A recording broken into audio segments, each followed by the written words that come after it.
மசாலா வந்து நம்மளுக்கு சப்பாத்தி, ரொட்டி, நான், வெரைட்டி ரைஸ் எல்லாத்துக்குமே. Hello friends, welcome to Eswari சமையல். இன்னைக்கு வந்து நம்ம ஈஸ்வரி சமையல்ல பன்னீர் பட்டர் மசாலா வந்து செய்ய போறீங்க. இந்த பன்னீர் பட்டர் மசாலா வந்து சப்பாத்தி, ரொட்டி, நான், வெரைட்டி ரைஸ், சாதம் எல்லாத்துக்குமே வச்சு சாப்பிடலாங்க. ரொம்ப சுவையா இருக்கும்.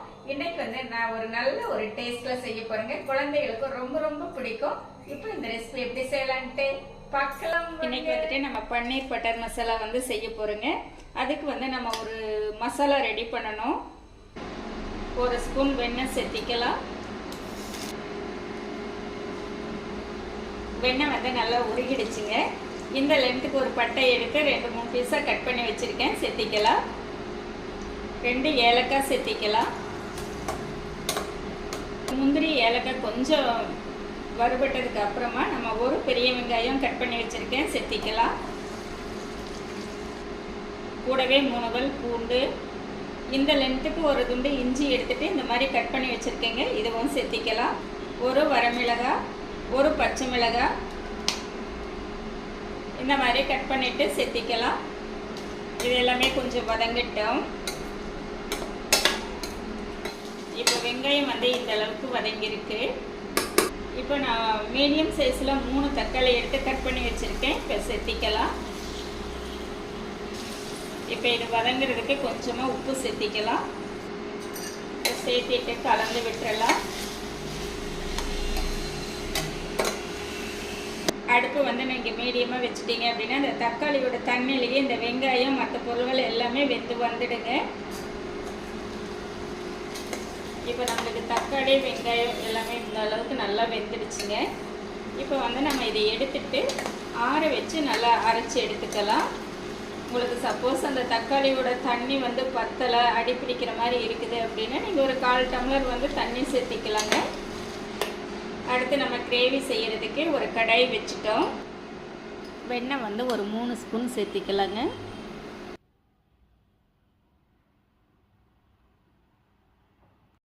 உங்களுக்கு அதிகமாக வெண்ணெய் வேண்டாம் அப்படின்னு நினச்சிங்க அப்படின்னா இது கூட கொஞ்சம் ஆயில் சேர்த்திக்கோங்க. வெண்ணெய் உருகினதுக்கு அப்புறம் இந்த லென்த்துக்கு ஒரு பட்டை எடுத்து சின்ன சின்னதாக தட்டி வச்சுருக்கேன், சேர்த்திக்கலாம். ஒரு பிரிஞ்சி இலை இந்த மாதிரி 2 பிச்சு சேர்த்திக்கலாம். 2 ஏலக்காய், 3 கிராம்பு, அன்னாசி மொக்கோட இதழ்கள் வந்து ஒரு பூவோட இதழ்கள் வந்து எடுத்துருக்கேங்க, சேர்த்திக்கலாம். ஒரு பச்சை மிளகாய் இந்த மாதிரி 2 கட் பண்ணி சேர்த்திக்கலாம். இப்போ இது எல்லாமே நல்லா பொரிஞ்சிடுச்சுங்க. ஒரு 1/2 ஸ்பூன் மிளகாய் தூள் சேர்த்திக்கலாம். நம்ம ஏற்கனவே மிளகாய் எல்லாம் சேர்த்திருக்கோம், அதனால காரத்துக்கு தகுந்த மாதிரி சேர்த்திக்கலாங்க. 1/2 ஸ்பூன் மல்லித்தூள், 1/4 ஸ்பூன் ஜீரகத்தூள், கொஞ்சம் மஞ்சத்தூள். இப்போ சேர்த்துட்டு இது எல்லாமே நல்லா கலந்து விட்டுக்கலாங்க. 1 ஸ்பூன் வந்து டொமேட்டோ சாஸ் வந்து எடுத்துருக்கேங்க, இதுவும் சேர்த்திக்கலாம். இப்போ இது கூடவே நம்ம அரைச்சி வச்சிருக்கிற தக்காளி பேஸ்ட் வந்து சேர்த்திக்கலாங்க. இப்போ சேர்த்துட்டு இது வந்து நல்லா கலந்து விட்டுக்கலாம்.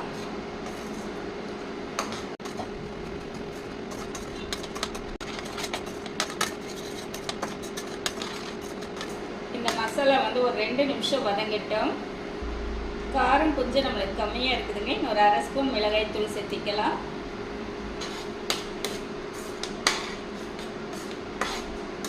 நம்ம முந்திரி பருப்பு சேர்த்துருக்கிறதுனால நம்ம மூடி வச்சாலுமே எடுத்து கலந்து விட்டுட்டே இருக்கணுங்க, இல்லை அப்படின்னா அடி பிடிச்சிடும். இப்போ நம்ம கலந்து விட்டு ஒரு 2 நிமிஷம் ஆச்சுங்க. இப்போ வந்து நம்ம இதுக்கு தேவையான அளவு தண்ணி சேர்த்திக்கலாம். நம்ம மிக்ஸி ஜார் கழுவிட்டு அந்த தண்ணியும் சேர்த்திக்கலாங்க.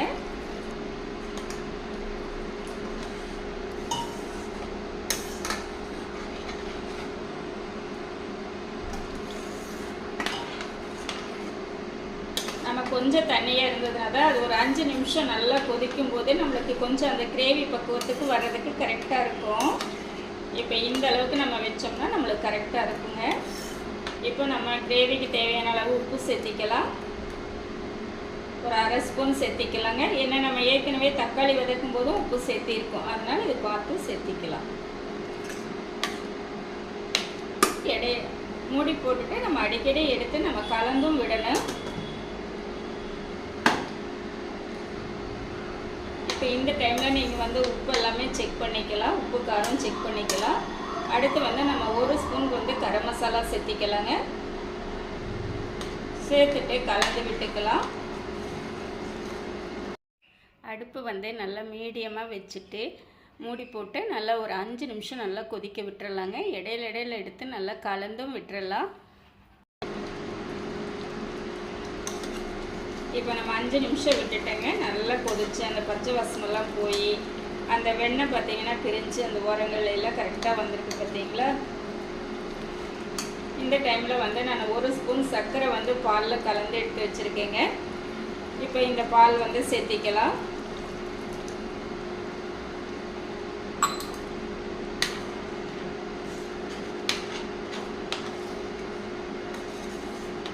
இந்த மாதிரி பால் சேர்த்து செஞ்சோம்னாலுமே டேஸ்ட் வந்து ரொம்ப நல்லா இருக்குங்க. இப்போ பால் சேர்த்திருக்கோம் இல்லைங்களா, இந்த பால் சேர்த்திட்டோம். இது வந்து கொஞ்சம் கொதிச்சு வரட்டும். இப்போ வந்துட்டு நம்ம வீட்டிலையே வந்து பன்னீர் ரெடி பண்ணி வச்சுருக்குறோங்க. இந்த பன்னீரை கட் பண்ணி கொஞ்சம் சுடுதண்ணியில் போட்டு நல்லா ஒரு 5 நிமிஷம் விட்டு எடுத்துருக்குறேங்க. பார்த்தீங்கன்னா பன்னீர் நல்லா சாஃப்டாக நல்லா இருக்குங்க. சரிங்களா, இப்போ இந்த பன்னீர் எல்லாமே சேர்த்திக்கலாம்.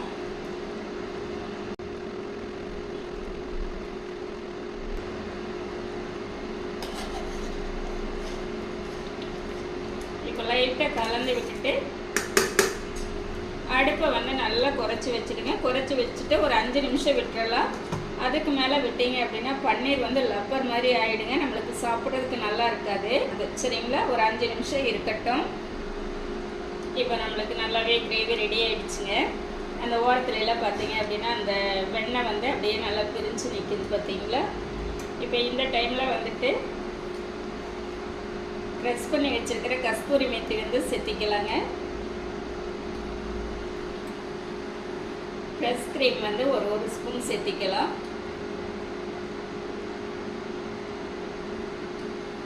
கூடவே கொஞ்சம் மல்லி இலைகள் சேர்த்திக்கலாம். அவ்வளோதாங்க, நம்மளுக்கு பன்னீர் பட்டர் மசாலா வந்து நல்ல ஒரு டேஸ்ட்டில் சூப்பராக ரெடி ஆகிடுச்சுங்க. இந்த பன்னீர் மசாலா வந்து நம்மளுக்கு சப்பாத்தி, ரொட்டி, நான், வெரைட்டி ரைஸ் எல்லாத்துக்குமே சூப்பராக இருக்குங்க. நல்ல ஒரு பெஸ்ட்டு காம்பினேஷனாக இருக்கும். நான் செஞ்ச இந்த மெத்தடில் இதே மாதிரி நீங்களும் செஞ்சு பாருங்கள். சரிங்களா, இந்த ரெசிபி வந்து உங்களுக்கு ரொம்பவே பிடிச்சிருக்கும்னு நினைக்கிறேங்க. இந்த மெத்தடில் நீங்களும் செஞ்சு பார்த்து எப்படி இருக்குன்னு கமெண்ட் பண்ணுங்கள். பிடிச்சிருந்தா லைக் பண்ணி ஷேர் பண்ணுங்கள். நம்ம ஈஸ்வரி சமையலை சப்ஸ்கிரைப் பண்ணி வச்சுக்கோங்க. இனி ஒரு நல்ல வீடியோவில் பார்க்கலாங்க. Bye by.